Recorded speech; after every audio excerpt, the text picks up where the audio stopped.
2 Raja-Raja 4 ayat yang kedua, demikianlah firman Tuhan.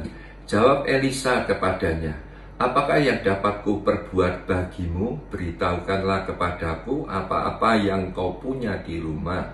Berkatalah perempuan itu, hambamu ini tidak punya sesuatu apapun di rumah kecuali sebuah buli-buli berisi minyak. Nah, dari kisah ini kita melihat bagaimana Nabi Elisa itu mengentaskan permasalahan seorang janda yang terlilit dengan hutang piutang, yang mana 2 anaknya akan diambil sebagai budak. Nah, jadi dari ayat ini, Elisa ini tidak menyuruh wanita janda, ibu janda ini untuk berdoa, untuk berpuasa, atau meminjamkan modal untuk ibu janda ini.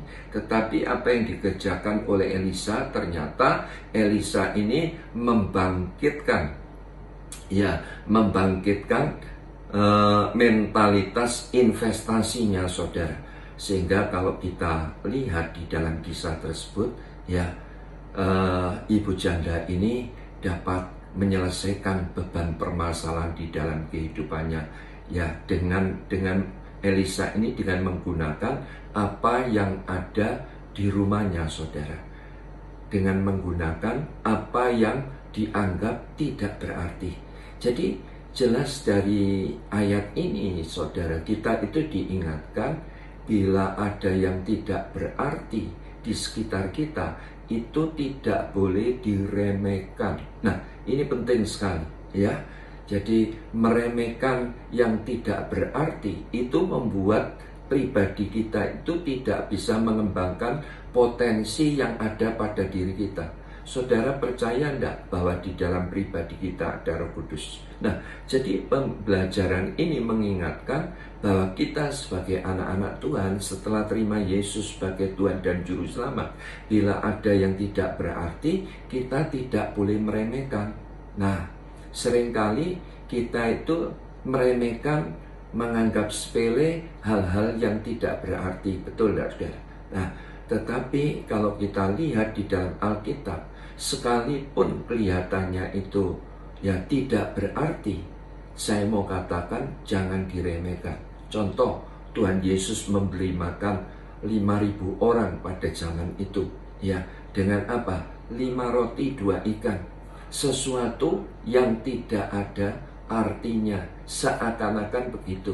Tetapi yang tidak berarti di tangan Tuhan menjadi luar biasa. Amin. Contoh lagi di dalam Alkitab, pada waktu Musa dipilih oleh Tuhan untuk memimpin bangsa Israel. Dan saat itu Musa itu bingung, Tuhan, aku ini tidak pandai untuk berkata-kata. Aku itu tidak bisa apa-apa. Bagaimana kalau mereka ini tadi banyak komplain terhadap aku? Aku harus buat bagaimana? Lalu jawab Tuhan apa? Musa, di tanganmu ada apa? Dan Musa jawab apa, saudara? Ada tongkat. Sekarang lempar tongkatmu. Nah, setelah dilempar tongkat ini jadi ular, saudara. Dan kemudian sampai Musa itu ketakutan.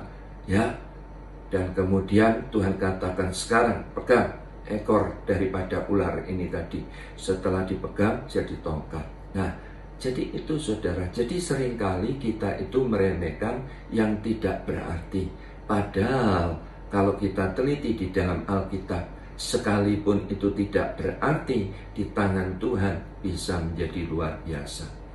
Kalau saudara lihat perkataan Paulus kepada jemaat di Korintus, ditulis di dalam 1 Korintus 1 ayat 26 sampai dengan 28, dikatakan begini. Paulus berkata kepada jemaat di Korintus, ingat saja saudara-saudara, ketika kamu dipanggil oleh Tuhan, dipilih oleh Tuhan, tidak ada orang yang bijak, tidak ada orang yang terpandang, tidak ada orang yang berpengaruh, tetapi yang bodoh ketika dipilih Allah dapat memalukan orang yang berhikmat. Bahkan yang lemah ketika dipilih oleh Allah dapat mempermalukan orang-orang yang kuat. Bahkan yang tidak berarti, yang hina, yang tidak terpandang dapat meniadakan yang tidak berarti. Nah, Jadi itu sebabnya saya berdoa hari ini, ya, kita jangan meremehkan, jangan kita itu tidak menghargai, menghormati yang sepele. Amin, saudara. Saya percaya kalau kita itu belajar mengerti bahwa di dalam pribadi kita ada Roh Kudus, ya, bersama Roh Kudus semuanya tidak mustahil. Amin. Tuhan Yesus memberkati.